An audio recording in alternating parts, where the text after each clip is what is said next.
Hello, Simon. Thank you so much for joining me on the Emil Barna Podcast. It's awesome to have you on board to discuss a whole range of different topics that you've been on the forefront of discussing over these past 2 years around what the hell is happening here in our lovely state of Victoria, Australia, and what's happened to the people and what to do about it. Pretty much kind of opening it up around that. To anyone who's listening who hasn't heard of yourself, Simon, can you give a little bit of an introduction on who you are and what it is that you do? Sure, Emil. First of all, thanks for having me. And yeah, look, I'm a clinical counsellor. I work in a private practice currently, but my background is primarily in men's health and forensic work.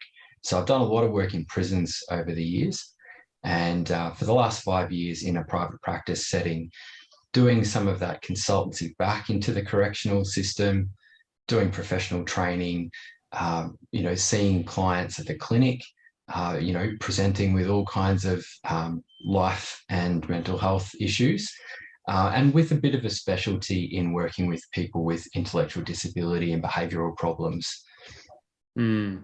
Yeah, it's a big deal.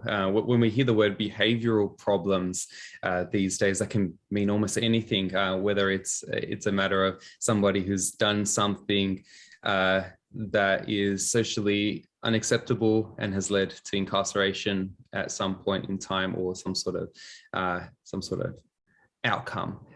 But it sounds like your work, you've been quite diverse in the work, from private practice to things like in the criminal justice system and that sort of stuff. How is it working privately in comparison to in the criminal justice system and that sort of stuff? It's interesting you say that. The process of going from working in a system that is highly sort of routine and structured and scaffolded, like the correctional system. And I worked in maximum security prisons. So, these are very regimented environments where there's a very clear set of rules and expectations, both for staff that work there and also for the prisoners. And then, even the sorts of treatment that are offered are manualized, that there's a very clear step-by-step process of content that's covered and those kinds of things. So there's lots of guardrails for what you do. And then going out into the private sector and continuing to work back into that system was a really interesting process. One thing I found was that within the system, there was limited interest in thinking differently about things. There's not a desire to hear out of the box ideas or solutions. There's a kind of, this is the way we've always done things, so that's how we're going to do them. Whereas when I stepped back out and consulted back into the system, there was an openness to hear those ideas. So that was a curious experience to have. Oh, that's an interesting one. And it kind of shows you're quite active on LinkedIn, but not on many of the other socials, from what I gather. And in LinkedIn, you have a lot of different type of discussions that people these days, in terms of what's happening, what had happened in terms of lockdowns and restrictions, and the encroaching government control that seems to be dividing people and putting people in one silo or another, or one group identity or another. And you've kind of called it out, from cognitive dissonance to things like membership of certain groups, and even things like control and experiments that are related to controlling behaviors and the psychology of these sorts of behaviors, which is primarily why I wanted to get you on board. So it's very interesting to see, no out of the box thinking in these very regimented systems. And then when you step out on your own, you've got more of a freedom to do that sort of stuff. Yeah, that's certainly what I've found. I mean, even just for example, when you're working in the system like that, there are requirements around confidentiality. You can't talk about the way that things are done. You can't speak publicly about things or have an opinion on political issues. And I think there's good reasons for that. It's important that public officials don't take sides, and they stick to the job that they've been given to do. So I respect that. But in terms of having the freedom to voice ideas, or even voice dissenting ideas, and I think that's perhaps one of the things that I've been keen to do on LinkedIn, not in a provocative kind of way, but more so just to say, look, we've got this prevailing narrative at the moment that perhaps isn't accurate or isn't helpful. And so here's some other things to think about. And you mentioned a couple of those psychological experiments or cognitive dissonance or other psychological phenomena. And I think they're helpful ways, helpful lenses to understand some of what's been happening in our society recently, some of which I think needs more of a spotlight shone on it. 100%. You do. None of your posts strike me as provocative. You're not a provocateur. There are many provocateurs in many of the media outlets that we are involved with seeing, for better or worse these days, mostly for worse, but that's my opinion. And what you tend to do is you put together a very informed post, you put together a evidence-based post, and you kind of marry what you see is going around at this point in time, or what's happened over the past months, or even over the past 2 years, and saying, hey, have you thought about this one? What about this? And you don't leave it there. I noticed that what you've done and what you've talked about and what our listeners would benefit from is you give other options. It's like, what can we do about it? Let's not just highlight and beat the dead horse. Let's make sure that we come up with a bit of a revival in our own sense of personal responsibility and moving forward towards that end. Do you do this consciously? Is it a very well thought out process, or is it just the way that you approach things? Yeah, that's a really good question. I think I've got a couple of responses to that. Some of it is conscious, but I think that there is a more implicit trust in the process of talking through ideas and the value of that drives that. So I'm not always clear what the outcome of it will be, but I really believe that when we talk about things openly and have dialogue about them, that the outcomes of that are better than the alternative, which is silence or a one-sided view. So when I put those things out there, I think that it kind of goes back to my belief in the therapeutic process. When we give people the opportunity and the safety to talk about things that could potentially be controversial or even offensive, then people think those things through. We make connections. We start to understand others better. And so, putting those ideas out there, some different perspectives on things, I'm confident that the ideas that people have in response to that are going to help, open their minds more, providing that they're prepared to do that. And that some of the discussions that come out of it can be really fruitful. Yeah, that's a really good point. As you were talking, a really interesting experience came to mind. Have you heard of Richard Dawkins? Yes, Richard Dawkins, part of the New Atheists, he came to a meeting at one point, and he was asked, what do we do with people who don't agree with our sort of new atheism and our narrative and that sort of stuff?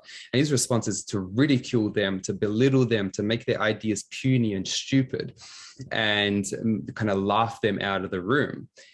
And the commentary on that is that just causes more and more division and more of a staunchness into what you actually believe in, rather than seeing the truth or error in your own beliefs. Whereas debate and consideration and questioning, that Socratic method, seems to be where you just ask deeper and deeper questions around why a person believes what they believe. That seems to be something that works a heck of a lot better. Yeah, I tend to agree. I think that perhaps the approach that Dawkins is talking about there, it's effective if what you're trying to do is exert control over people. So if you're so convinced that your idea is right, or perhaps this idea of kind of that the intellectual elite are really the only people capable of understanding some of these things, and that we should all listen to them. People shouldn't really be free to make their own decisions or think their own thoughts about the more important things. They should be made to follow suit and kind of adhere to a certain set of ideas. Then I think that approach can be effective, because you're creating that in-group, out-group bias. And people typically don't want to be ridiculed or made to feel puny or silly. So they will pull into line behind the most vocal, leader, and put aside those other things. And they may even join in on the ridiculing and so on. There's lots of payoffs to that. But that's not the kind of society that I want to live in.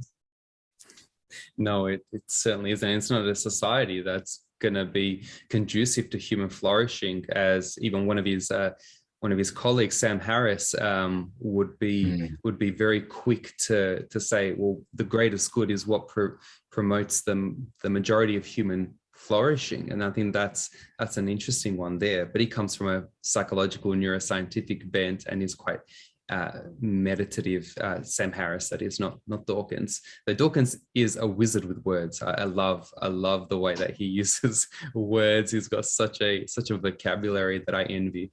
But as we know, it's a matter of what's going to work for you in this point in time. What are you trying to get across, as you very rightly say, Simon? Tell me, and tell our audience, what got you into seeing what was happening here in Victoria, Australia, across the world? What got you into questioning the kinds of issues that have been raised over the past 2 years? And what were those issues for you? Tell us a little bit about that. Yeah. Well, first of all, I think it's probably important to preface this by saying I believe COVID exists as a disease, and that some people can be seriously affected by it, and that health approaches or measures are important at those times. And I'm not an anti-vaxxer either. So I believe that people should make their own choices based on the medical information that their doctor gives them, and that vaccination is an important health measure.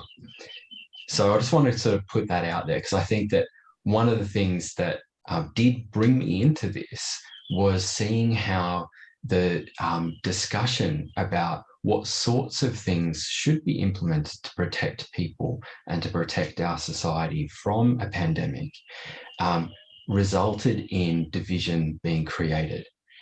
So labeling of people, the silencing of certain points of view, as you perhaps put it before, ridiculing certain concerns that people might have. And I noticed that there were some very significant shifts in people's attitudes and behaviours that came about quite rapidly. And for me, what it did was it provoked thoughts about some of these experiments that we learned about in our psychological training.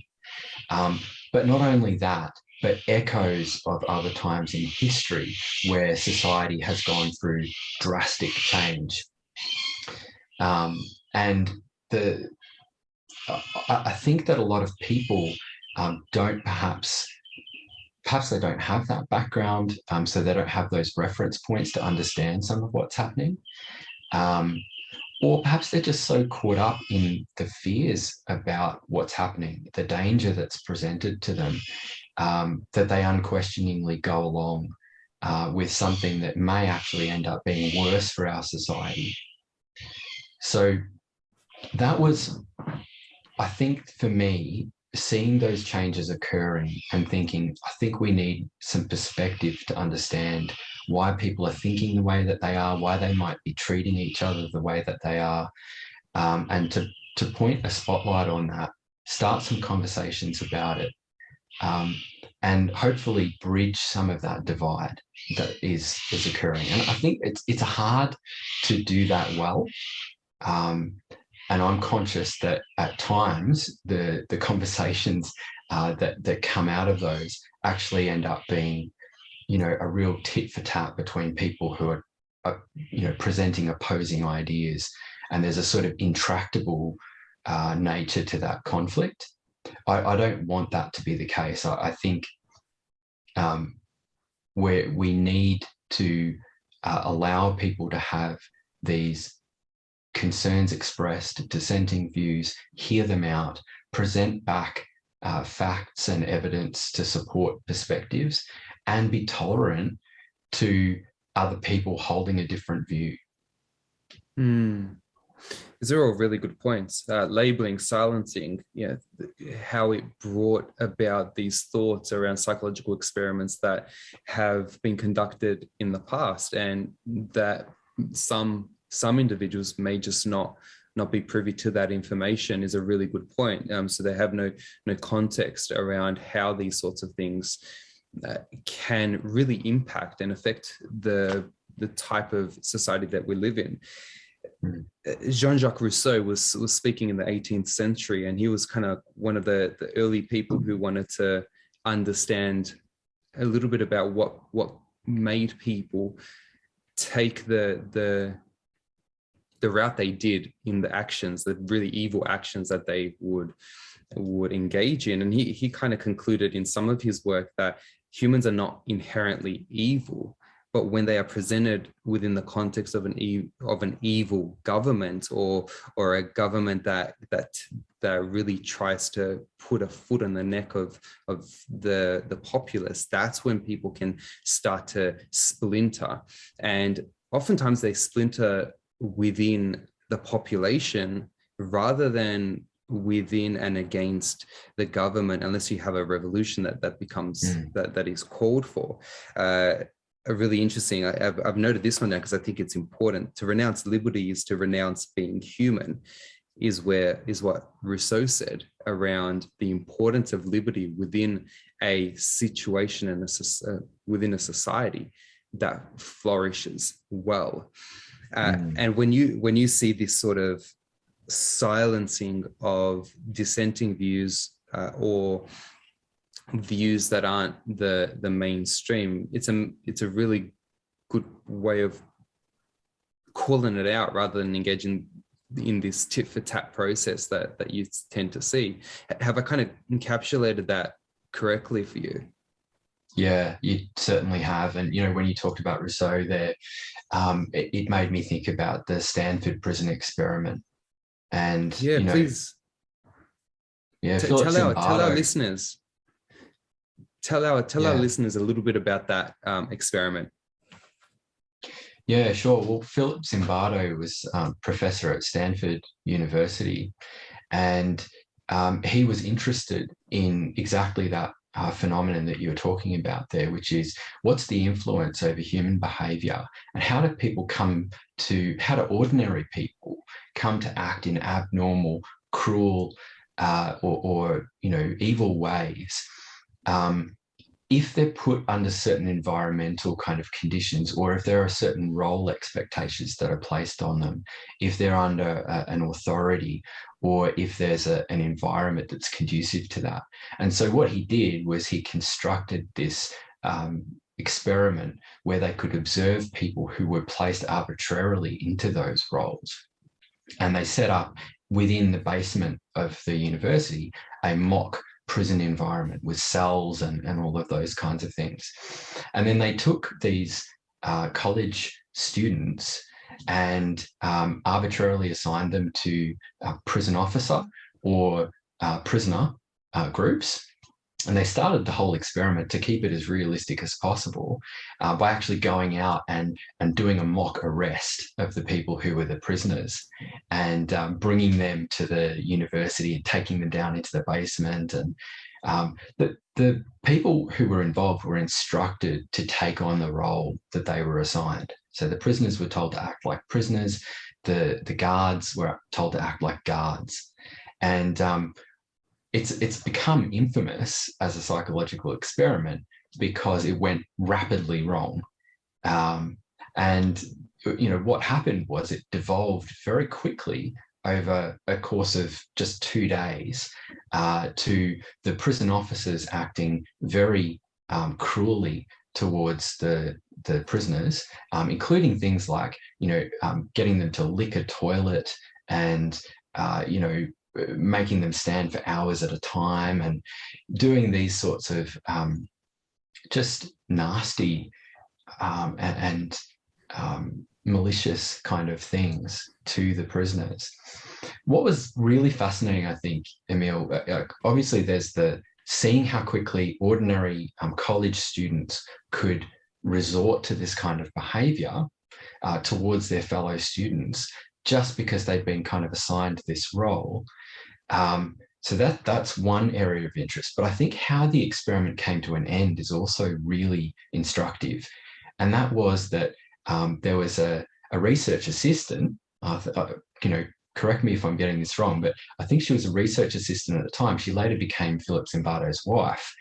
And she spoke out about what was happening in the experiment. And the other people involved, including Zimbardo himself, were so engrossed in the experiment that they didn't have the objectivity to realize that what was happening was now unethical and that it couldn't continue. And it took her voice pointing that out for them to call off the experiment.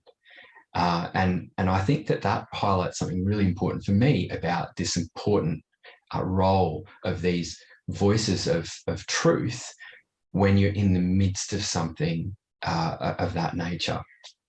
Wow, that's huge. I love how you brought it around, and it didn't just highlight the type of twisted behavior we as humans are very adept at adopting depending on the roles that we are put in, but twisting, not twisting, but kind of circling around and say, all right, well, how do we become better in the things that we do?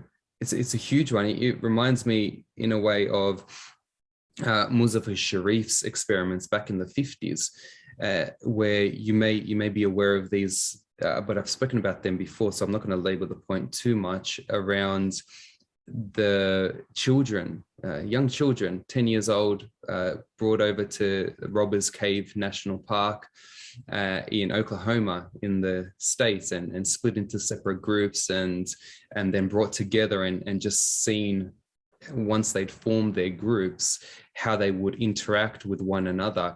The most important thing that changed their behavior towards the end was when they were paired or mixed in such a way that they had to work together to overcome a particular goal, like fixing up the water reservoir that was broken at the camp, or pulling a truck that was bogged, or pooling their money, their resources together to have enough money to watch a film. These were the things that helped. It's a really, really important point. I think another thing about these psychological experiments I find interesting is the response and the criticism of them.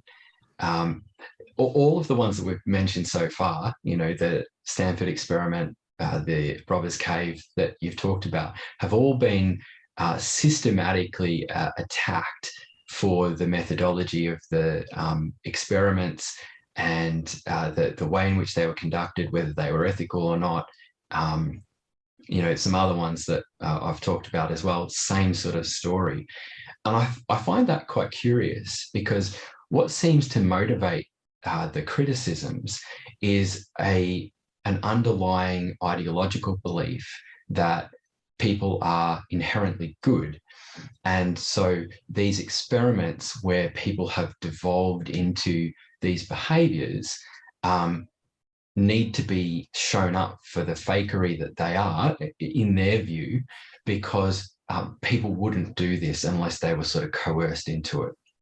And I think you going back to Rousseau that you were talking about before, and this idea of what is human nature, and there, in my view, there is a dark side to human nature. And, one way to think about that might be Carl Jung's idea of the shadow.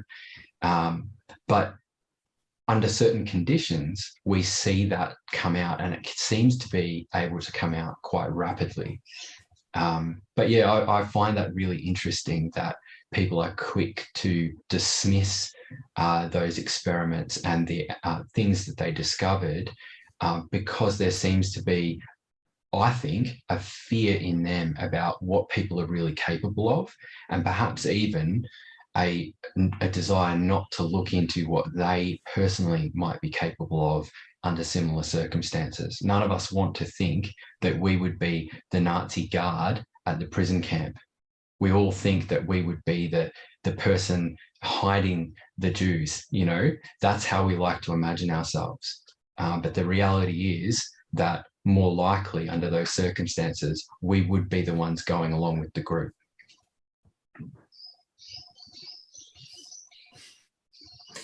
This is a really important point that bears witnessing, because we have so many qualitative data, so much qualitative data that highlights what you've just said in terms of that darkness that we each have within us, at least in terms of potentiality. You know, that sense of kinetic energy, there's always that potential for it to be released, as if I'm holding this pen, and there's a lot of kinetic energy in this pen right now, but the pen and the energy can only become actualized. That energy can only become actualized when I drop the pen. And that's the really important bit that we fail to recognize. And I think you come up with a very important point. There are books that are written, The Rape of Nanking, for example, or Ordinary Men as another book, or the Gulag Archipelago, another book where we start to really delve into. So The Rape of Nanking is accounts on how the Japanese invaded China back in the, I think it was 30s or 40s, and they did some horrendous things to the Chinese population in the city of Nanking.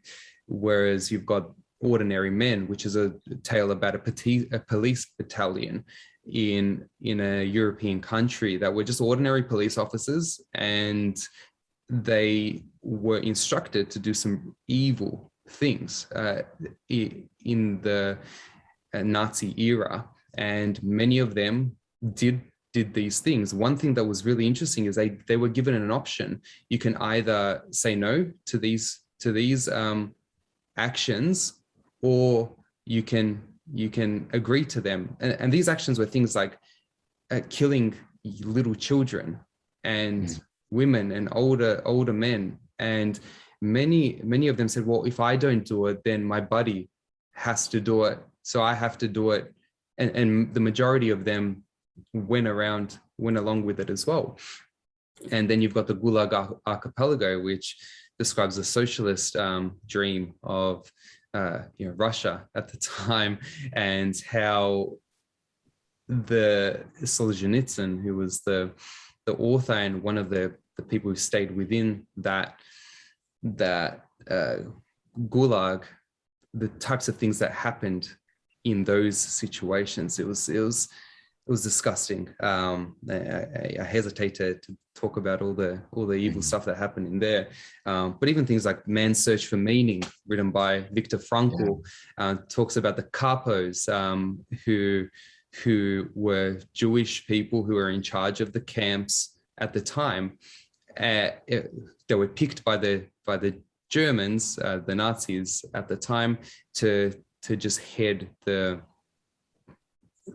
camps, and they would turn on their own people and beat them and do the rest of that. It's this sort of darkness, this, as you talk about the shadow, that shadow self becomes more and more ingrained, and we have to ideologically argue against it because we have a preconceived idea of how humans are supposed to act.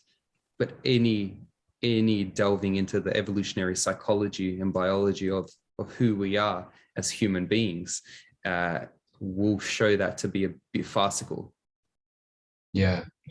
I'm really interested in some of the ideas that you've brought up there, because you've just given a kind of account of a series of these kinds of events happening in different countries at different times in the last couple of centuries. And we've repeatedly seen societies fall into abusing their own citizens for a number of reasons. But one salient one, which I think you could probably apply to a number of those, is some sense of the idea of doing it for the greater good. And it licenses some atrocities. And I've been sort of formulating a bit of a hypothesis about why it is that our current kind of Western society, and maybe more specifically here in Australia, why it is that there seems to be a view that we wouldn't be capable of getting back to a place like that. And there seems to be some kind of idea that we've evolved further, that we are more civilized now than people were historically. And there's a view of history, and again, just going back to that idea that we look back on history, say what happened in Nazi Germany, and we assume that we would be the person who would say, I'm not going to participate in this, and to call out the evil for what it was. But that didn't happen. And I think the reality is that the people who lived then were no different than we are now. In fact, Germany in the 1930s was an incredibly affluent society, very successful. It was, there was lots of education, lots of kind of progressive thinking and those sorts of things. Really no different in many respects to how we are right now. So some notion that we're no longer capable as a society of behaving in those ways, I think, is really misguided, and it's a misunderstanding of history. We need to learn those lessons and apply them now. And I do wonder if perhaps the last kind of 50 years of relative peace in the West, and the kinds of lives that we've been able to live free from poverty, largely speaking, opportunity is there, a kind of being protected in ways that were historically not even a possibility, maybe even particularly towards health. I think we've kind of come to believe that we will be able to live healthy lives free from pain and suffering or illness. And there's even perhaps an expectation that others owe us those things. So the government owes us protection and a good health. And that perhaps we've become so sanitized from the realities, the risks of day-to-day life, that this situation that we've found ourselves in now, people don't make that comparison, or they criticize when that comparison's made to some of these atrocities that have happened in the past. Well, living in the type of society that we live in now does provide a bit of a cushioning effect around what's going on. I want to pick up on one of your points around this medical, this greater good of the people. And C.S. Lewis, a great Oxford Don at the time, good mates with J.R.R. Tolkien, who wrote The Lord of the Rings. Yeah, he said something like this. Actually, I'm going to read a quote from him. He said, "Of all tyrannies, a tyranny sincerely exercised for the good of its victims may be the most oppressive. Those who torment us for our own good will torment us without end, for they do so with the approval of their own conscience." I think that is an absolutely profound and true statement. And in my experience, so I alluded earlier to the fact that a part of my work is working with people who experience intellectual disability, and some of them have behaviours of concern, meaning that they might engage in behaviour that would either harm themselves or put other people at risk. And because of their difficulties thinking things through consequentially, impulse control, and so on, they may need some sort of restrictions brought into their environment or placed on them to protect them or to protect others. And there's this is all done under very strict kind of guidelines. One of those guidelines being that the restriction has to be the least restrictive possible in order to achieve the goal of protecting them or protecting others. And that's really out of that place of recognizing that when you place restrictions on someone, it has effects on their psychological well-being, their independence, their individuality, and the ramifications of that can be enormous. So that idea of, putting restrictions on people for the greater good, we really have to consider the impact on the individual as well, because otherwise we take away an aspect of their humanity, which is their personal choice. It's a very good point. And I guess I was just going to say, just to pick up on that point of C.S. Lewis's quote, I think that the real danger is in being convinced that you know what's best for somebody else. And if that person loses their voice in it, it's a really dangerous scenario. And I think my personal experience and reflection over the course of the pandemic is that you should never underestimate the impact that even relatively small restrictions can cause in a person, and the impact on their mental health, the quality of their relationships, even their physical health.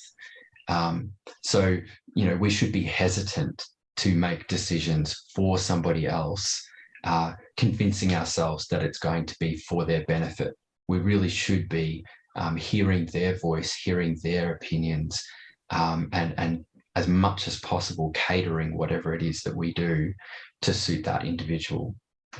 Can't say it better than that. And I think that's a really important point, where we have in the West, countries, for example, Commonwealth countries like Australia, Canada, the UK, England rather, is really important to understand that the lifespan has significantly increased over the decades, so much so that we're living longer, but yet the quality of life and the years of healthy life has decreased, which is really an interesting point to make. Although we achieve longevity, it is at the risk of having less healthy years. And then we have things like, there's a whole range of reasons why that would happen, but let's think about the restrictions, even relatively small restrictions, and then the large ones such as isolation, being by yourself. And for a person who's single, who doesn't have family, or who has very bad relationships with family members or people around them, to be restrictive would create and balloon out so much of the mental health effects in these issues, so that we're sacrificing quality of life on the altar of longevity. Yeah, that's a great point. Yeah, the going back to the prison kind of work, and thinking about the isolation side of things. One of the things that we have in prison system is protection, which is, a kind of isolated area of the prison away from the general population. And usually people who go there are there because they either have enemies within the system, or perhaps they've committed a crime that is considered heinous even by the other prisoners, particularly child offences or similar. that would mean that they couldn't live in general population. They wouldn't be safe there. And even more than that, there would be parts of the prison that involve isolation or segregation. And that's where the person stays in their own cell. They don't interact with anybody else. They come out for maybe a few hours a day to exercise or access open air or make phone calls, but otherwise they're by themselves. And it's interesting to see the psychological effects that has on a person. They're profound. And the decision that some of those prisoners end up having to make is that exact kind of scenario, quality of life over the longevity. Do I take a risk to start to interact with other people knowing that one of them may end up being somebody who would attack me? Or do I continue to live my life totally isolated from other people, perhaps locked down for 23 hours a day in my own cell in order to extend my life? And some people, and this is really interesting to me, will make the decision to remain isolated. In fact, they become really institutionalized and they start to feel safest and most comfortable when they are isolated and behind locked doors. I do wonder if we've seen a bit of that kind of shift more recently, with people being prepared to sacrifice things that previously would have been considered to be really important for their satisfaction in their lives, for this promise of safety. That's a question, isn't it? That's a really important question. And I hear people would say, well, what do you just want to let it run loose, let it rip, you nanny killer, that sort of stuff. Why don't you just bite the bullet and do what's good for everyone else? Stop thinking about yourself for once in a while. What would you say to someone who would have that kind of response to those?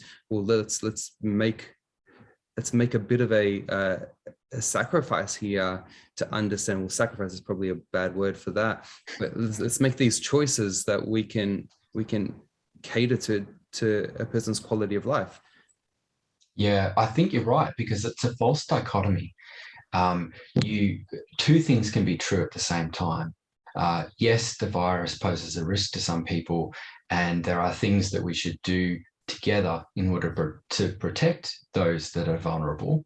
But at the same time, does that necessarily mean giving up liberties or things that are in our lives in order to achieve that? And I think to put those two things together is creating that false dichotomy. And we've really seen a lot of that. It's really a straw man kind of an argument.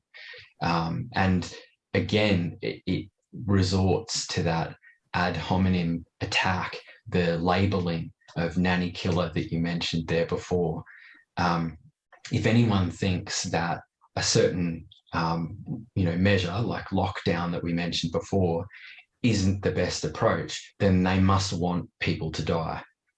And that's not a helpful way to frame the conversation.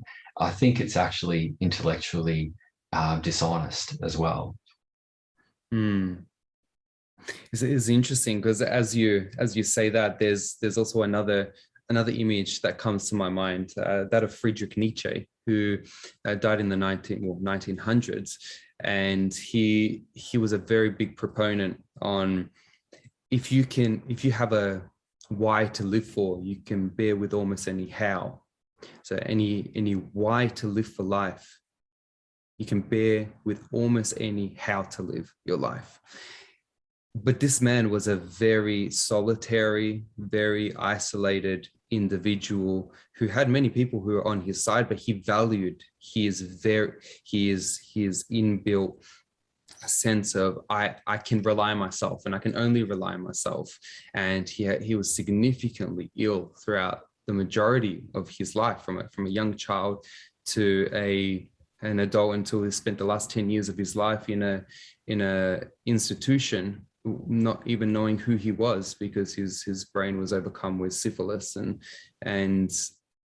yet he proposes and gives us the opportunity to choose our life the way that we see, in terms of the best practical outcome based on our values, based on what it is that we would like to live. And why do I bring this up? Well, someone could just as easily say that you can still have this good life if you know who you are, if you're very secure in yourself, if you have a why to live for, if you know what your values are, you can bear with a bit of isolation. Come on, man, like Friedrich Nietzsche did that, and he was fine. Well, perhaps I'm giving you something to think about that you've thought about quite a lot before, though I don't necessarily agree with that in any stretch of the imagination. These are the sorts of things that people can throw at you.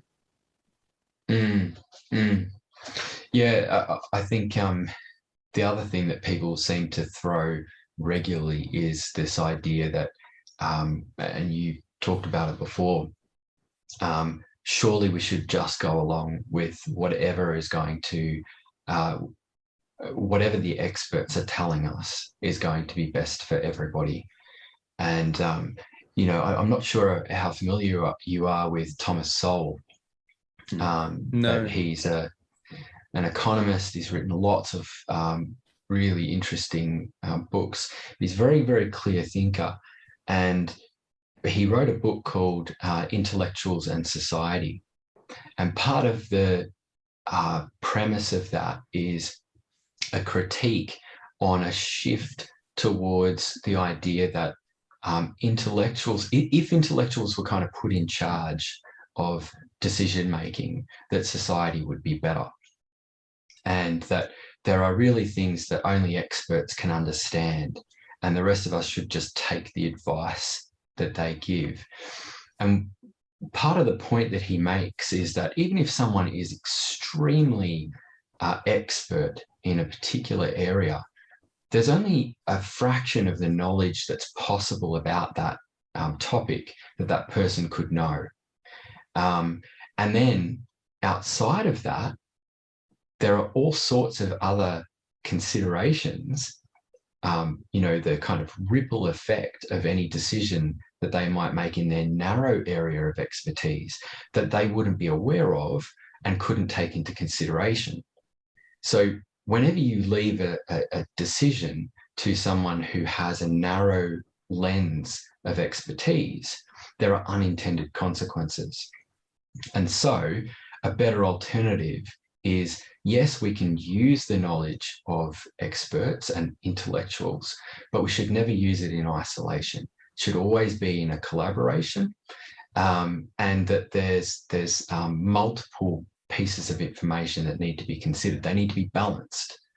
And that's certainly something that I would kind of respond to people with when they have this idea that, no, there's only one sort of course of action that's defensible in this situation because the experts have told us that. Well, those experts may be giving the best advice from their narrow area of expertise. And perhaps just as a quick example, the idea of flattening the curve. We heard this a lot during the pandemic, but we'll flatten the curve, take the pressure off hospital beds, and we'll do that by implementing some restrictions, including things like lockdown, so that the spread of the virus is minimized. Now, that may be a really good measure if you're thinking only about suppressing spread of the virus.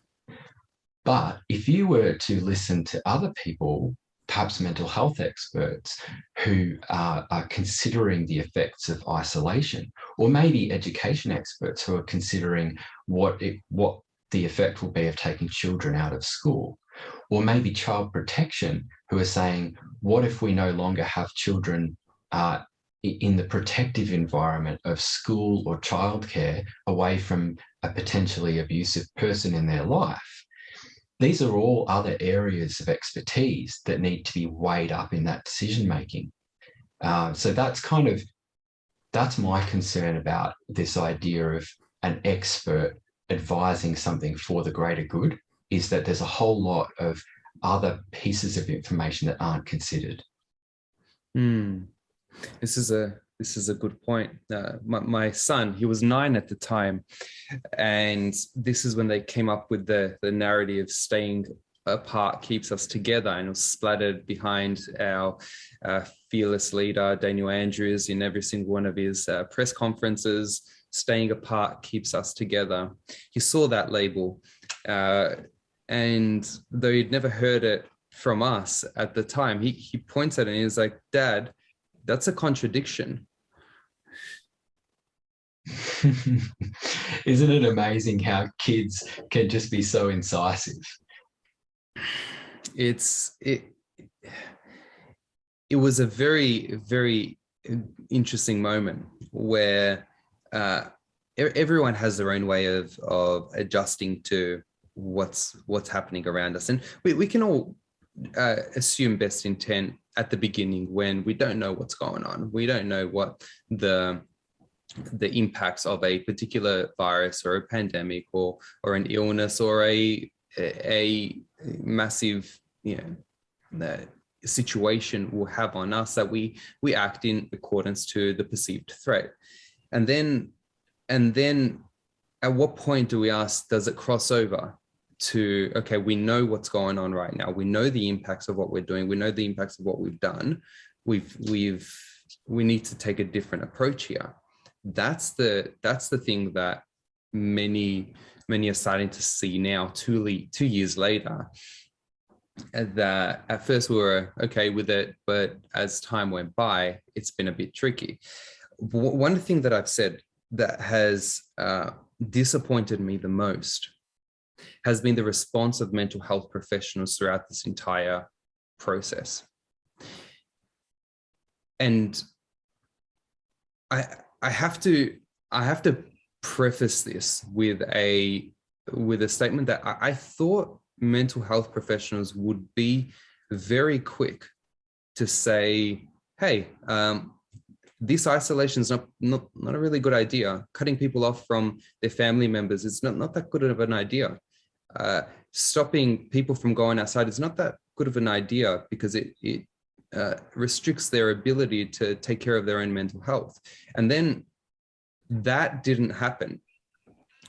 And then it continuously did not happen when more and more restrictions for a longer period of time were being heaped. There wasn't any psychological, psychiatric, counseling voice out there. And then you have 1 or 2 or 3 or 4 outliers like yourself, like what I tried to do back in 2020 to give a bit of light on what I saw was happening in terms of isolation, in terms of the controlling behaviors. I was able to see a bit of this from the context of my parents' experiences, which I've spoken about on this podcast before, coming from communist Romania and the control that was happening there, and their comments of this isn't a good idea. What's happening right now, we're giving the government is trying to take more and more control. And you can balance that in terms of, okay, are these people just having a flashback of post-traumatic stress and they're just being re-triggered by something that happened in their lifetime? But these are the voices that we've ignored, the people who have actually been through these sorts of things before. We've ignored them at the expense of taking on their own wisdom to say, okay, how can we, as you said before, how can we balance this experience with this expert, with this person who has an understanding of what's going on? What's been your sense of, or what's been your opinion on what's happened within the psychological field, within the counseling field, in light of what's happened in the past 2 years? Yeah, it's been something that has puzzled me as well. I've had mixed experience, probably quite similar to you. Something that an idea I've been toying with recently, there's a book by Alain de Botton called Status Anxiety. And in that book, he talks about this idea that status is really our access to power, money, influence, maybe even love, is attached to this idea of status, being looked up to, being admired. It's about how other people perceive us, and we desire it. Status is currency. And there are different ways in which societies have a hierarchy of status, and access to that kind of hierarchy is through these different avenues. And I think during the pandemic, we have seen some very carefully constructed narratives about who are the good guys and who are the bad guys, who are the people who are the good members of our society, and who are the ones who can't be trusted and are putting others at risk. And there's a real strong desire to be a part of that group that is seen to be a constructive member of society, to be looked up to be admired. And I do wonder if maybe our field of psychology is vulnerable to the idea of wanting to be attached to status, wanting to be seen to be intelligent, scientific, on the side of the evidence and so on, which by themselves are perfectly good motives. Who wouldn't want to be intelligent? Who wouldn't want to be evidence-based and so on? But I think it's become more about the perception of being those things as opposed to the reality, because we know good science is about questioning. It's a skeptical process. It's not something where a piece of information is taken and then confirmation is searched for to support that idea. That's a bias, confirmation bias. It's something that science should avoid. And good scientific experiments are constructed to eliminate those things. But I do think that perhaps our field is enamored with the idea of being perceived in a certain way. And certainly from a political perspective, that narrative of which side is the intelligent, the scientific, and the defensible one, and the caring one, is only the side that agrees with the government of the day.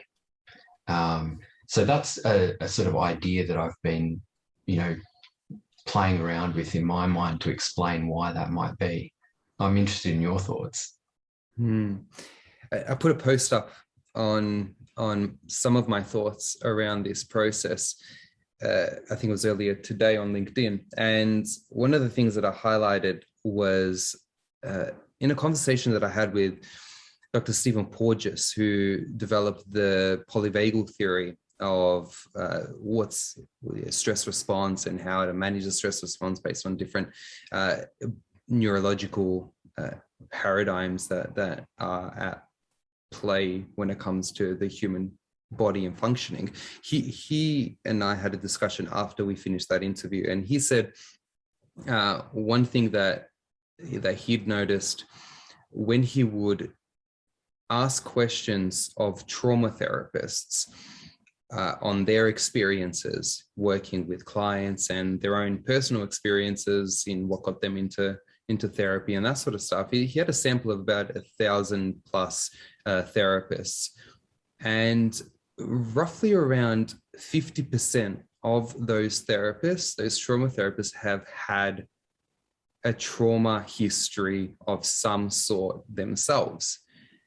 And as a matter of fact, they had over a dozen different ways of training to help people within those trauma processing modalities. And so they were very, very interested in helping people, and perhaps heal thyself.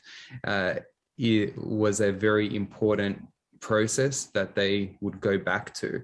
And I wondered how many of us in the mental health field have had our own stresses and our own traumas and our own experiences that have colored the way that we've perceived this threat, this apparent threat. And then we've taken the side of fear over helping somebody and advocating for somebody. We've fallen into that trap as any human would. And the small amount of people who stood up and said, nah, this isn't okay, I wonder what their stories are. And I wonder how they generally overcome fear in their life on a day-to-day basis. I wonder how they tend to work with their own stress in the day-to-day, and whether they fall into the same patterns of their clients, and whether we just continue to just reverberate this. So it's brought up a lot of questions for me, and it's a really interesting one that I don't have the answers to, but I have more questions to try to get down to it. My own experience is, what I've noticed about myself is my stress response tends to err on the side of approach rather than withdraw.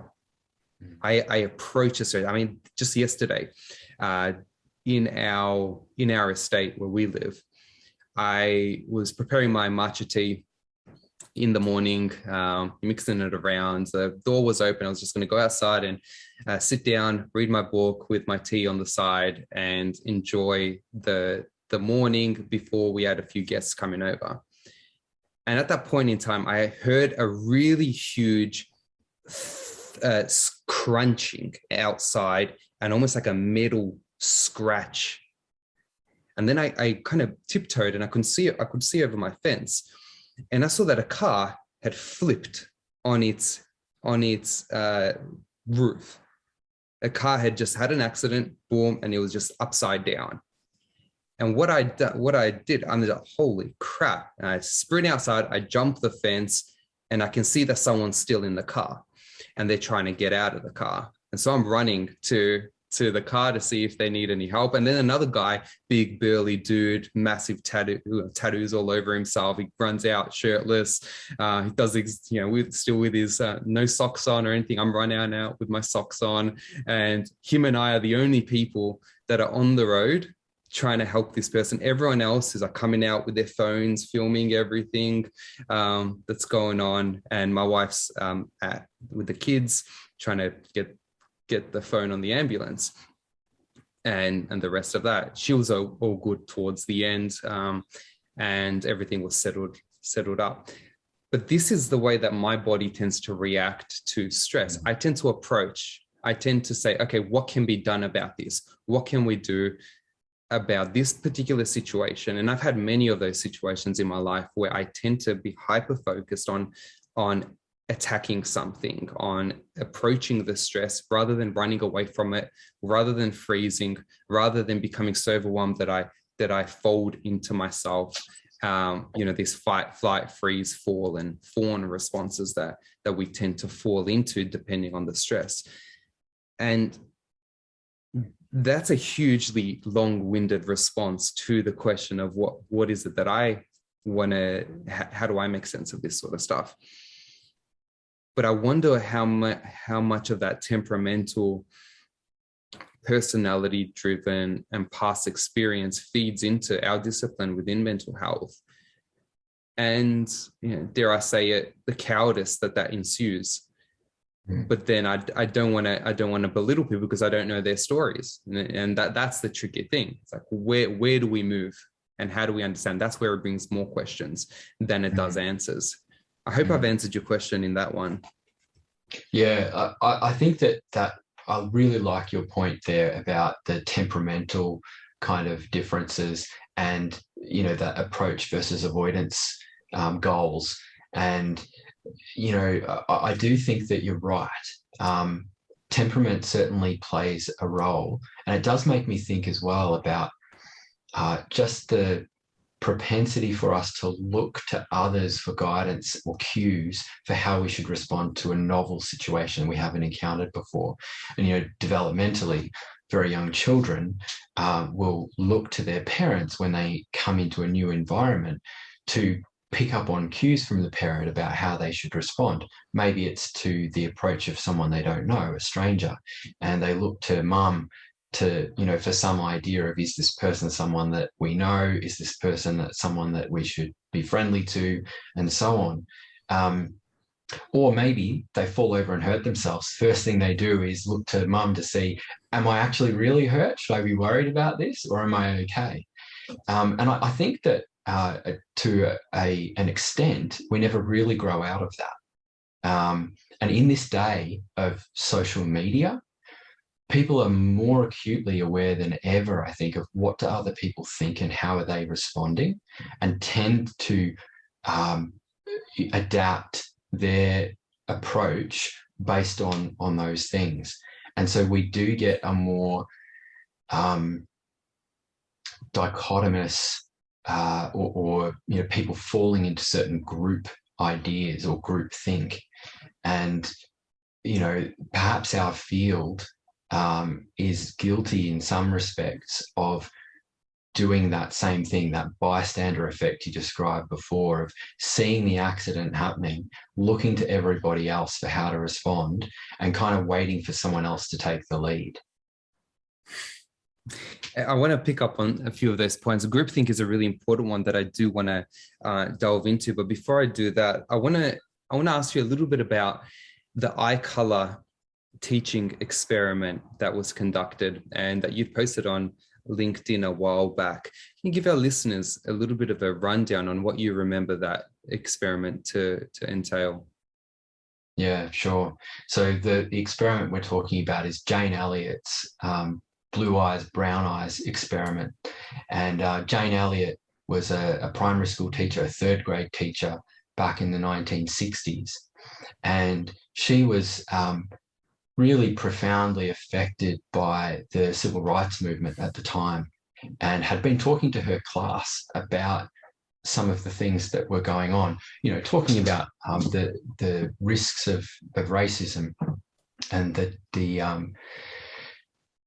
trying to educate them, even though they were third grade children.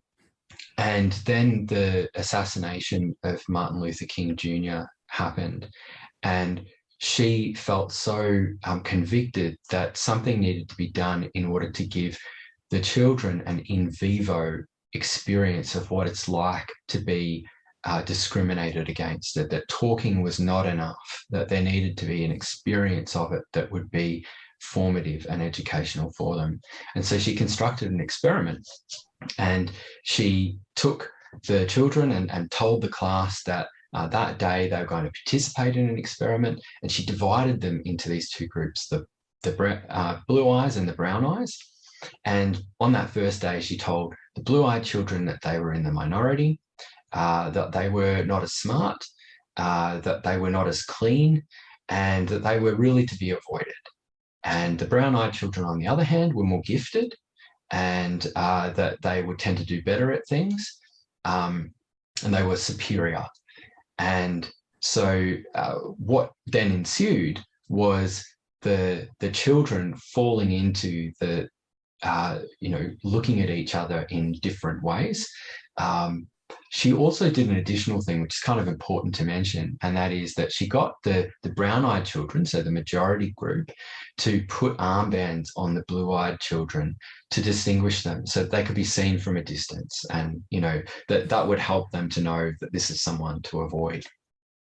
So she essentially, artificially created these groups based on an arbitrary characteristic about that person. And what then happened was the children started to treat each other in those ways. So the brown-eyed children started using blue eyes as an insult towards the other children. They started to not play with them on the playground. They started, and it actually culminated in physical violence between the children, even just in the one day that they were engaged in that experiment. It's worth mentioning she flipped it the next day and reversed the experiment, and so they both sides got to experience what it was like to be in the minority, and then she debriefed it with them and so on. And she repeated that same experiment a number of times, including for a documentary. But what was really telling about that whole thing was that even though the children knew that these things weren't really true, they quite quickly fell into it. And there were actually things that Jane Elliot noticed in terms of the children's academic performance as well, that they fell into line with what they had been told was true about them. So the brown-eyed children actually did better on tasks that were presented to them that day, having been told that they were more gifted, more intelligent, and the blue-eyed children did much worse and tended to give up more quickly and those sorts of things. So it was a powerful example of what happens when you put people into groups, you label them, you other them by doing things like putting armbands on them, and then the way that people will then act in accordance with what they've been told they should do. It's quite disturbing. It's a powerful representation, and we ask this question, and we circle back to what we talked about before, the ideological assumptions that we as humans are inherently good, and there's no evil within us, and it's something that is quite misguided, which is really interesting. I use the word evil purposely there because it does display what I'm trying to get at when it comes down to this blackness, this shadow, as Jung would term it, that lives within each and every one of us. I mean, we are made up of a conglomerate of different parts that we may listen to at some point. I mean, this is a theoretical output that I tend to subscribe to, that there are different parts vying for attention at any point in time within us, so that we can say, well, part of me feels like this and then part of me feels like that at the exact same subject. So it's really interesting that something as trivial as eye color, and by extension, skin color and the rest of that, it can become forces for distinction and differentiation, and then we fall into that. There's so many ways to go through with this. Okay, where does your mind immediately transfer when you consider Jane Elliott's experiment with what you see here today, and any other experiments that come to your mind, psychological experiments and that sort of stuff? Yeah, look, I think the context in which I posted that at the time was what I had noticed occurring with the labels of vaccinated and unvaccinated, or anti-vaxxer, and the way that these groups were being created and people treated differently, or perhaps even being encouraged to treat a particular group of people differently, or even in a nasty or ostracizing sort of way. And I saw really strong parallels with that. And for me, the main point there is that I believe that it's an arbitrary distinction to make, because if we're concerned about people becoming ill with a disease, then it is people who are infected with it that we should be concerned about, and that we should, do our best to make sure that people who are actually ill are getting the treatment that they need, and they're not mixing with people who are vulnerable at that time. But to put together the categories of someone who has not been vaccinated and treat them as though they are ill or as though they are a danger to others is a really unhelpful thing to do. It's similar to putting the armband on a child and saying they're more dirty, they're not as intelligent, you should avoid them. And so that's where my mind goes about part of the applicability of that. And I think there's other sorts of labels and out groups that are being created as well, but that's probably the most salient one. I think that's a good point and good distinction, as well as a few of the parallels to make. And when we start to identify that there is a group that may be different to our group, then that creates a bit of tension within the in-group and the out-group. The in-group is the one that you belong to, the out-group being the different. And Solomon Asch, I think I pronounced that name correctly. He was a psychologist in the 1950s. He was doing a lot of his work, and you may have heard of this, or our listeners may have heard of some of this. He got a bunch. I think it was 123. Which is a good number to remember, 123 participants in a study that measured lines. And the lines that they saw were, there were 2 identical lines, and there were another 2 lines that were not the same as the identical lines.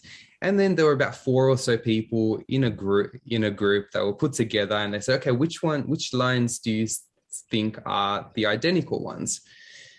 And then you had the experiment, the person who was part of the experiment. Then you had 3 people who were not part of they were part of the experiment, but they were undercover. They were all told which one to select. And so they always selected the incorrect one.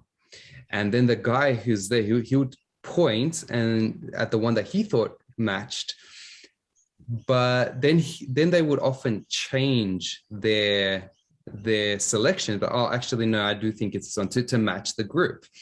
1 out of every 3 participants did this regularly. So about 30 some percent of the participants did this, whenever they had the incorrect measure. And at least 75% of the participants did it at least once. And so there were certain situations where the majority of them did it at least once when they knew it was, no, this is the right one, but then they changed their answer based on the people that were around them. And it was a really interesting process to observe, because you see the same thing where there have been other experiments where people would be in a room doing a psychological test, and the rest of the people the majority of the people in that room were part of the experiment, and they were on the sides of the researchers, which were told what to do. And then very slowly smoke would start to come from underneath the door. And then everyone ignored the smoke, except the people who were like looking around, and they would look and they'd be like, what's going on? No one's looking. People are like, pointing. It's like, hey, can you see that? And people are like, what are you talking about? And they go back to their work. And it kind of goes to show that we tend to adapt and adjust based on the group that we find ourselves in. And this can create a sense of cognitive dissonance for some people, which I'd like to pick your brain on. Can you tell our audience a little bit about the definition of cognitive dissonance? What is cognitive dissonance? And a little bit around the Benjamin Franklin effect that you've spoken on before. Yeah, sure. Well, cognitive dissonance is really just that uncomfortable feeling that occurs when you're confronting 2 opposing kind of, or you have 2 opposing thoughts or ideas, and we don't like that. We like things to have clarity and certainty, and we tend to look for that all the time. We're problem solvers. We don't like to sit with uncertainty, and so when it's kind of like it's kind of like just to make it more applicable. And sorry to cut you off. People who have one view of a person or a friend of theirs, and then someone else comes in and saying, "I know this is how he really is," and it's kind of like, how do you balance those 2 sorts of things? Really interesting thing is we tend to believe gossip more than we believe truth, and there have been so many different experiments that have validated that in social psychology, that we're more enticed towards gossip than we are enticed towards finding out and hearing the truth of the situation. And it's hard to kind of hold on to those simultaneously, but please continue. Yes, and I think that point that you've just made is a really important one, because cognitive dissonance can be a really important phase in someone learning something new. So you just gave the example there of someone having a view of a person, and then new information comes to light that may, as it's integrated, may shift their view of that person, or it may, with other evidence, be rejected. But cognitive dissonance is actually an important thing to occur if we're going to develop our understanding and our knowledge about things, because as new ideas are introduced and integrated and perhaps change our views on things, that's really, in essence, what happens with someone who has prejudiced ideas and then actually encounters somebody who blows that sort of, simplified idea that they have formed about that person out of the water. And they now are, in that position of having to change the way that they view it. Certainly in the prison system, we saw this a lot because there's very strong in and out groups within the prison system. Prison officers, those who sort of adhere to a really, a groupthink kind of mindset will refer to prisoners as crims. They're all sort of seen as being equally untrustworthy and equally hopeless. And then on the other side, the prisoners who really adhere to the sort of, that in-group, they look at the prison officers and call them screws, and they're not deserving of the time of day. And that serves lots of purposes for those people. But then you have these moments where a prisoner who has had this view encounters an officer who takes the time to get to know them, who treats them with respect, who breaks the mold that they have in their mind. And that person has this cognitive dissonance. They don't know how to respond when that person treats them kindly when they've assumed that every officer is going to treat them badly. And that can be a moment of change to go, well, if one can be different than what I had thought, perhaps there are others as well. Cognitive dissonance can be a really important part in that stage of change. I've forgotten where I was going with the rest of that point. No, that's okay. So we're having a bit of a discussion on, I was talking about how cognitive dissonance, Benjamin Franklin effect, favors, how to come out of it, how we adhere to certain groups, that sort of stuff. Does that jog your memory a little bit more? Yeah, it does. I suppose that in terms of that Benjamin Franklin effect, one of the things that I have observed recently is certain psychological phenomena that are kind of exploited in order to push a certain agenda. And when you're trying to get someone to adopt the same view as you, or to view you in a certain way, you can either just be authentic with them and allow that to naturally take its course. And I think that is always the best way to do things. I would always prefer for someone to think well of me because they actually know who I am, as opposed to presenting a facade and having them have an opinion of me based on that. So I want to sort of preface it with that. But people who are, disinterested in that and who just want a result, there's certain psychological ploys that can be used to manipulate people. And the Benjamin Franklin effect is a good example of one of those. And that's the story behind that's really interesting. So for anyone listening to this, Benjamin Franklin, I'm talking about the polymath and politician, the person who's on the $100 bill over in the US, one of the founding fathers, a really brilliant mind. And the story goes that he had there was a particular enemy that he had made, someone who disliked him, who was an influential person in politics at the time. And Benjamin Franklin really needed this person to be on board for his own ambitions. And what he had learned about this person was that they had a really extensive book collection, a library. And at that time, of course, books much more valuable, much more sought after. And so to have this was a really big thing. And so what Benjamin Franklin did was he actually wrote to this gentleman and requested a particular rare book and asked if he could borrow that book from his library. And he actually borrowed the book, read it, and then he returned the book with a note in it thanking him and admiring, the book. And what then happened, they encountered each other in another setting some time later. And that person then responded to him really favorably and warmly. And they went on to actually develop a friendship and that lasted for many years. And part of the theory behind what happened there is this idea, that's been labelled the Benjamin Franklin effect. And that is that when we do a favour for somebody, we tend to feel more favourable towards them, partly because it creates in us a cognitive dissonance that if we had slightly disliked them beforehand or been suspicious of them, then having done the favour for them creates that uncomfortableness of, why would I do something for someone that I don't really like?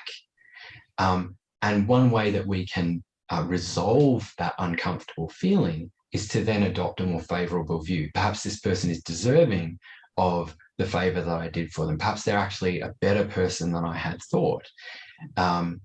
So nothing may have actually changed about that individual, but we are prone to want to change our view to justify why we acted in the way we did. So even something as simple as pass the salt might make somebody start to view you a little bit more favourably. And that's something that people who are, really master manipulators are quite conscious of. And you will see that sometimes with people, maybe it's a used car salesman. They have these kinds of techniques that they will adopt. And I think that sometimes our politicians also are quite au fait with these sorts of ideas. And so they will get people to do small things for them that essentially act like a favour, and they'll provide praise in response for compliance with those things. And they will then actually cultivate more favourable views towards them from people who may have actually held them with some sort of, disdain or suspicion beforehand. And then you have politicians who are very adept at not giving 2 cents about any of this sort of stuff when it comes to, morning welcome to everybody, or good morning to everybody except you who are protesting in the city today, or, good morning to you. It creates that type of antagonism that I wonder whether if some of our leaders had a seminar attended with someone like yourself, for example, Simon, would have a better way of approaching these sorts of things in a more favourable way. I'd like to think so, Emil, but I have some doubts, and that is that I think some of them know very well what they're trying to achieve, and they're actually using really effective means to achieve that. Because if the end goal is power and control, then and the ends justify the means, then I don't think that there would be much concern about the detrimental effects that can come about as a consequence.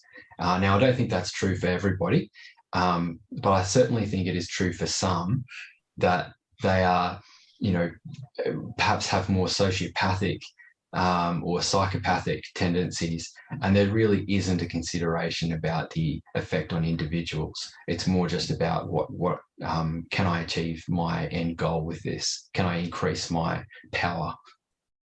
And that's a interesting point where you have that saying, once a politician achieves power, it's very difficult to give that power back. And we've seen this with recent legislation in Victoria, where certain people were making that particular argument, whether that argument was effective or ineffective in that sense. That's another story. But we had the same thing with the omnibus bill, and in fact, we had an omnibus bill that sought to kind of had mind crimes or thought crimes, something like out of Minority Report, where if we think that this person is going to break this particular law for reasons that are set out by us, we can detain them even before they've actually set out to break a particular law. Thankfully, that was scrapped at the time, and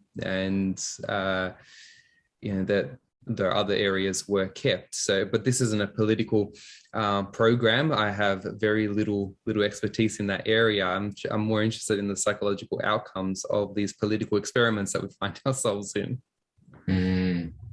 Yeah, look, that's definitely what I'm interested in as well. These kinds of thought crimes that you raised before, it kind of goes back to the idea that we touched on earlier around silencing or cancelling people for holding a certain view or expressing a certain idea. I think it's really dangerous, because even if we disagree with somebody very strongly, we perhaps even think that their view is dangerous or offensive, I think that people need to be able to express those things openly and for debate and discussion to occur. Because the risk of doing otherwise is that if people can't speak their minds, then they can't think. We actually end up controlling what people think. And this sort of goes back to my work as a therapist. When I'm working with someone one-on-one, the preconditions for successful therapy is that alliance that you have with therapist and client. They need to be able to trust you. There needs to be mutual respect.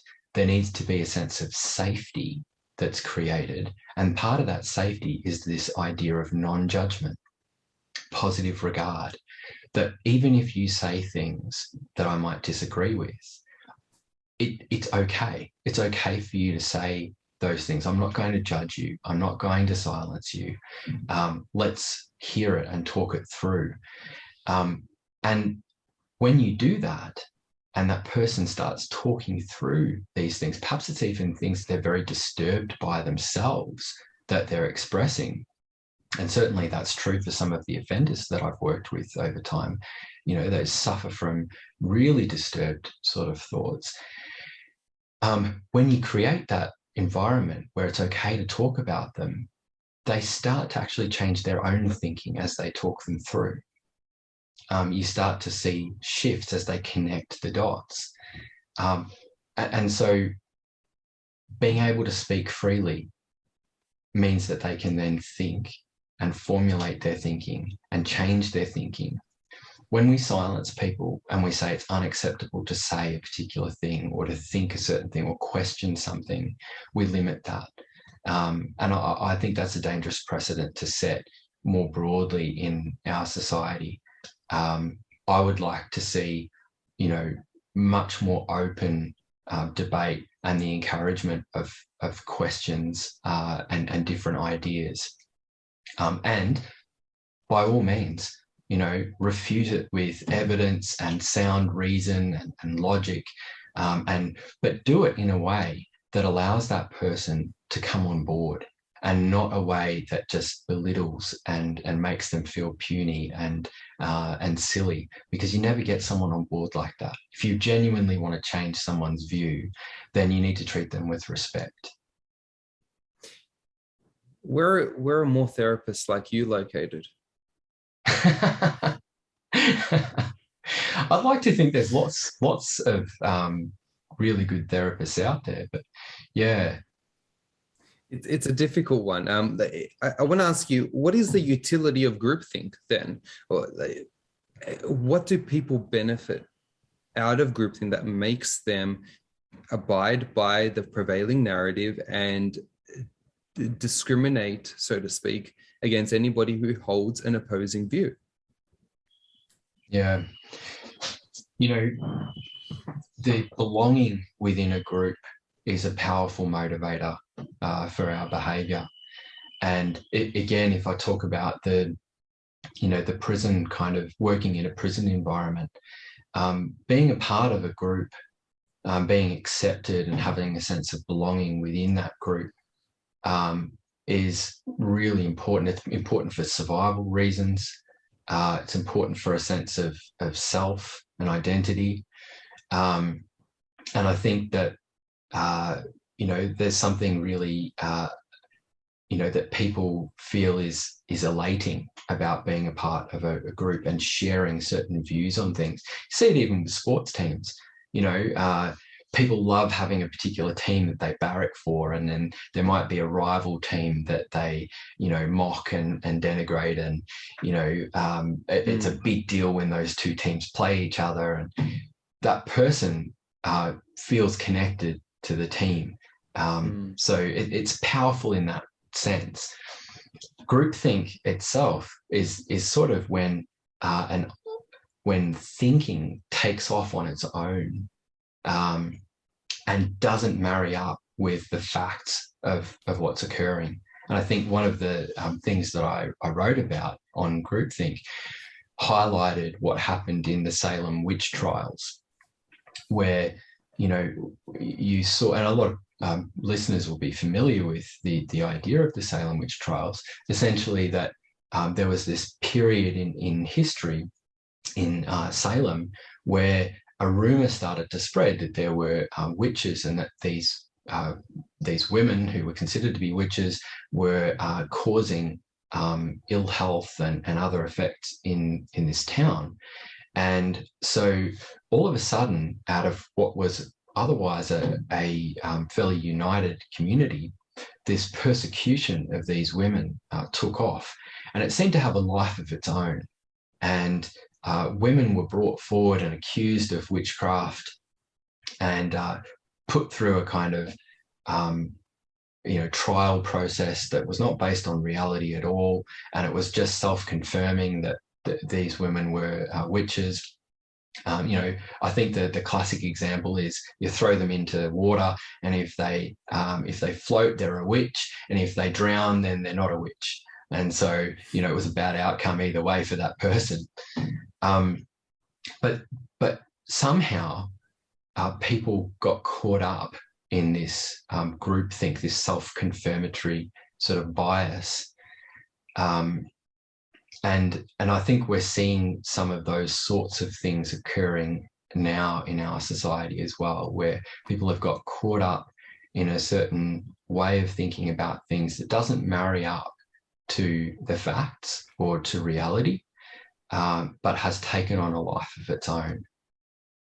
And it's a really important point to make, because we all long for an adherence towards a particular group, and the prevailing narrative makes it a lot easier to line yourself up to one group at the expense of another that may, and whatever that prevailing narrative is, in whatever historical epoch you find yourself in, it smacks of the idea, as you talk about the Salem witch trials, of McCarthyism, that J. Edgar Hoover said on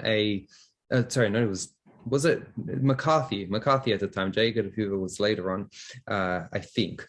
But anyways, the McCarthy was the head of the FBI at the time, and he was trying to bring out any communists that were in America at the time, and it was just turned out to be just another one of those Salem witch trials where people were dobbing on other people, and he brought up a bit of a resentment within the community, a sense of in-group, out-group bias, and how that influences. We see this, as we've already spoken about, in so many different, like the Tutsis and the Hutus in Uganda at the time, where they just by finding yourself in a different tribe. One tribe was lighter skinned and the other tribe was darker skinned. One was more related to the workers. The other one had more associations with the kind of middle to upper class. And they would just go, that they were described, these Tutsis clans were described as vermin, synonymous to what we hear, what we heard in Hitler's dinner talks, where he would just start to describe these Jews as cockroaches that needed to be exterminated, these rats. And he wasn't, that was kind of came later on in his rule. At the beginning, he just wanted them out of Germany. He just didn't want the Jewish population to be a part of Germany. He actually, at one point, he wanted to ship them off over to Madagascar, which is an interesting thing. And then he kind of, well, we can't do that. Let's kill everybody. Tutsis and the Hutus, I think they were part of the early 90s. And the peacekeepers in the UN could do nothing but just sit by and watch them just hack each other to death. It was a terrible thing. So we see this in so many different historical epochs. We've just talked about the past 100 years or so, but this is scattered throughout history, and we've seen them at different geographical locations. From a point of view of species performing in-group, interspecies hunting down and killing of the same species. This happens in two species only. Could you guess what those species are? Oh, human beings would be one of them. Yeah. I don't know what the other one is. Chimpanzees. Right. Those are the only two, and we share upwards of a 99% genetic predisposition, or genetic closeness to chimpanzees, but that 1% makes all the difference, as geneticists tell us. What I would say is that, so chimpanzees form clans. They legitimately form clans, and then they raid opposing neighborhoods, and they target and they kill other chimpanzees, and then they go back to their own clans. Is that it's not that the chimpanzee, it's not a defensive, it's an offensive experience. And Jane Goodall, for example, saw a lot of this in the 1970s, where she was very, very hesitant to publish on this, because at that time, nature was chimpanzees were seen as kindly beasts, and they weren't to be they weren't to be seen the way that they were eventually seen. It's a tough gig. And now, of course, we're talking about very deep themes here. The Salem witch trials. We've talked about cognitive dissonance, group adherence. We've spoken about a whole range of different elements. I want to get into the hope and what to do moving forward. And there was a post that you made on the Eureka Stockade and Mateship, and how to move forward, and how to really make the most out of a really crap situation, but also band together as humans, and as humans that share a common humanity. I wonder, what are your thoughts on how we move forward and this sense of mateship? Yeah, look, I think the idea of mateship is deep within the Australian psyche. We talk about it in the context of the Anzacs, and of the sort of brave men and women who defended our country and bonded together under the most grueling circumstances. And I think the idea of mateship that really stands out to me in the context that we're in right now is that it's a coming together and not a dividing.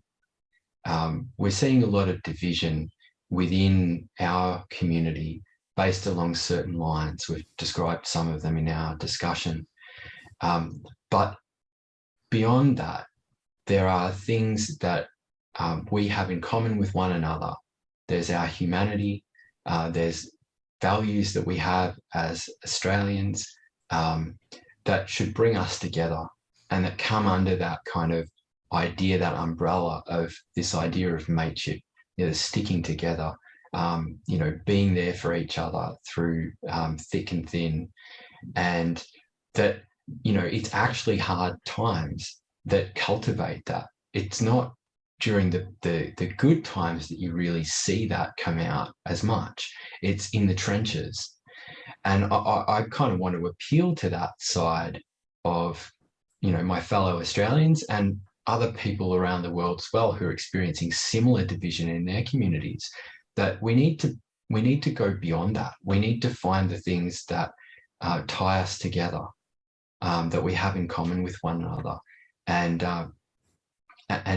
really try to bring back our community together again. And there is some idea there, I think, as well about self-sacrifice. And I think this is certainly something that has a lot of debate attached to it too, that, you know, what does that mean in the current climate to be self-sacrificial? Does it mean to give up your liberties to protect others, you know, including things like decisions about, you know, medical health and so on? Or does that sacrifice look like something else? But there is certainly an idea within mateship of a preparedness to go above and beyond for your mates. So I think there's a real sense of hope that as Australians, we have overcome difficult times, threats to our country, threats to our unity as a country before, through this idea of mateship. And I think we can do it again. Can you guide our listeners in ways to do that? Let's say they have a person in their friendship group, family, who is Dan Andrews all the way. I stand with Dan, and lockdowns are the most amazing thing in the world because it helps me make more money, and the rest of that, or what have you. Insert any reason that you want to insert into that. How do you approach a conversation if you do see this person at a juncture, and kind of go from there? Yeah, well, the first thing that I want to say is that I think a lot of this idea of fear motivating people and why they have such strong views on these ideas. If someone is genuinely fearful and perhaps has even, you know, maybe the context in which it's been raised, that, you know, I stand with Dan, is a heightened or sort of emotionally aroused moment, it's not the time to try and talk rationally about these sort of things. So find a time to talk to someone like that when things are relaxed and calm, ideally probably when it's just one-on-one. Because, you know, if we go back to that idea that if we're wanting to try and overcome some preconceived or prejudiced ideas that somebody might have, then we're best able to do that in a one-on-one kind of situation where they can actually connect with us at that deeper human level, and not sort of continue to fuel those preconceived ideas. So one-on-one at a time when the other person is relaxed and comfortable and feeling safe. And then my next piece of advice would be really focus not so much on putting your case to them, but taking the time to understand why they believe what they do. So listen to them really carefully. And that means as they, you know, ask prompting questions, not ones that are kind of designed to lead them, but just honest, naive kind of questions about, tell me how you came to feel that these are the best approaches. I'm really keen to understand it. Be genuine about it. Listen to what they have to say, and then reflect it back to them to make sure you've got it right. You know, they'll correct you if you haven't got it right. And if you have, you're very likely to hear them say something like, yes, that's exactly right, or you've hit the nail on the head. That's how you know that you're really starting to understand them.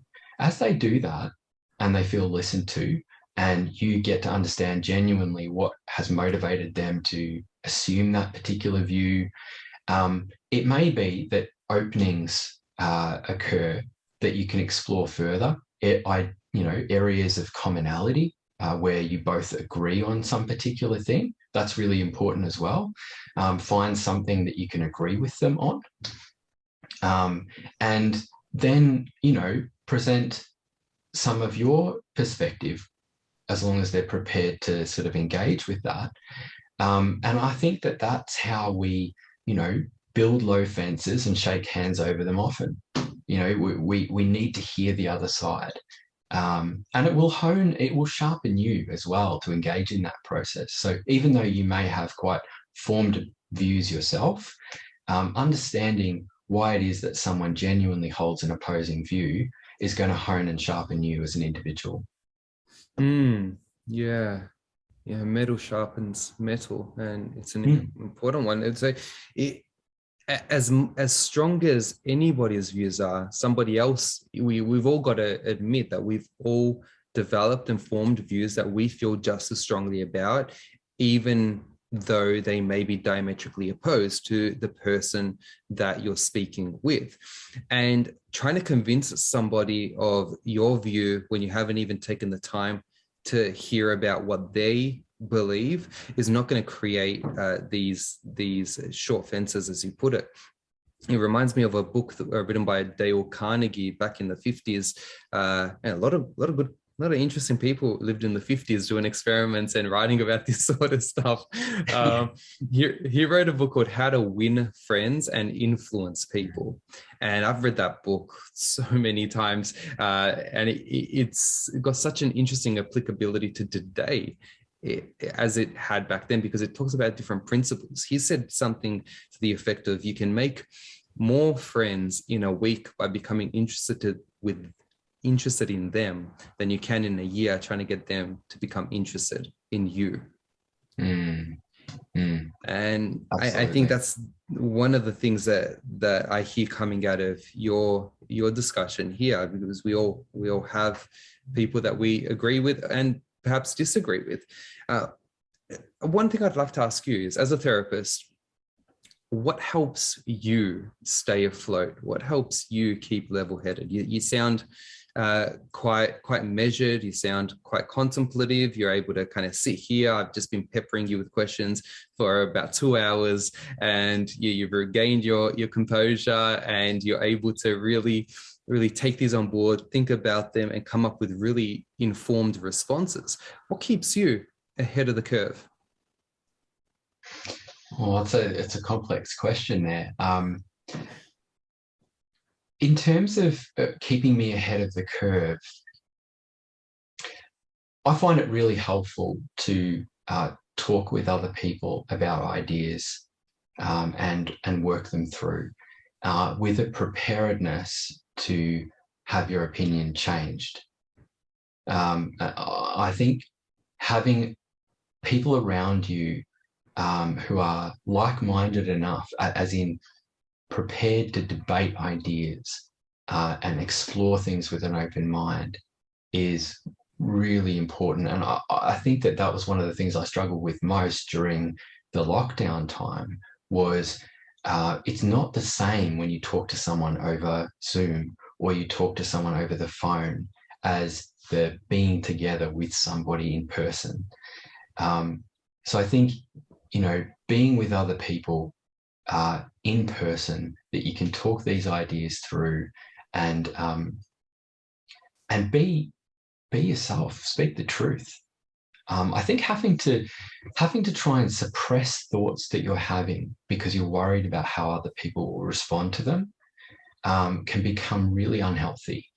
It's a recipe for poor mental health.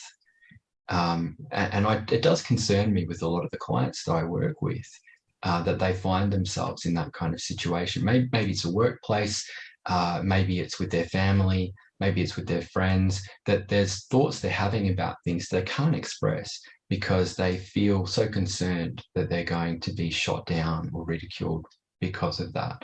And so they have to hold these things inside and maybe even put on a facade. And that's, I think it weakens them and their sense of who they are, and it can lead to some of those sorts of symptoms of anxiety and depression. Surrounding yourself, I find that surrounding myself with people who I can have those robust discussions with and formulate ideas and be challenged is really important. Do you have a a daily routine that you adhere to kind of just keep your mental health afloat? Or do you have something that, any activities or hobbies or things that you always go back on, or when you're feeling stressed, like these sorts of things? What helps you in that sense? Sure, I've got a few things with that. One of them is exercise. I always get up early. I exercise every day. It's part of my routine. It's part of that just, structure of my day, and it gets me off to a good start. And I think for me, mental health wise, that's been really crucial. Actually, when I first started working in prisons, Emil, I was asked a question in my interview at the time: what's the red flag for you when you're starting to burn out? And my answer at the time was when I neglect exercise. And that stayed true for me. And that question has been really helpful for me, because it's that kind of first indicator that things are starting to slip if I neglect that. So yeah, having the exercise as part of the routine is really important. All right. Do you do any, okay, so something in cold showers. Have you ever done a cold shower? I have, yeah. I used to do that when I was a kid. Like I wanted to be able to like just be one of those people who would swim all day in the freezing ocean. And so I started doing cold showers. Yeah. Oh, yes. And that's one thing that I picked up, and I do every day now, Right. in terms of just allowing, this is a really interesting piece of research that's been coming up over the past few years, that purposeful exposure to stressful experiences reduces your baseline anxiety and stress. So what does that even mean? Like if you choose to put yourself through a physiologically strenuous thing that puts your nervous system in duress, but you're doing this on purpose for about 5 minutes or so a day, and that could be doing breathing, like 2 breaths in through your nose and 1 out through your mouth, and doing that like 20-30 repetitions of that, and holding your breath, and that kind of controlled breathing, or cold showers, or exercise, punch in the bag, going for a run, doing that sort of stuff will tend to reduce your overall anxiety and stress throughout the day. It's a huge one. So cold showers for me have been instrumental since I started doing them. So that's really huge. Anything, actually, I want to give you an opportunity. Do you have anything that we haven't covered, anything that you think is important for our listeners to know about yourself, or even just another piece of literature or research that we haven't covered, or a theme or a concept that you'd want to bring before we end? Look, I think the last thing that I'd say, we could talk probably all day about these psychological theories and so on. But I think for me, that the last thing I would say is that my faith is really important as well in terms of that coping and understanding and providing perspective on some of the things that are happening at the moment. So, I read the Bible every day as well, and my faith in Christ is something that guides me, and the values behind that are really crucial to everything that I do. And I think that, for people who are perhaps confronting questions like, what's the purpose of my life? What's the meaning of this? How do I understand human nature? Why is there evil in the world? Some of those big questions that science doesn't answer. I just encourage people to consider picking up a copy of the Bible and having a read, and seeing what they find in there, forming their own views. It's been, transforming for me. Yeah, it's a huge one. A lot of people, these very existential questions that we tend to grapple with. Why are we here? What is the point? What's the meaning of life? And what should we be doing?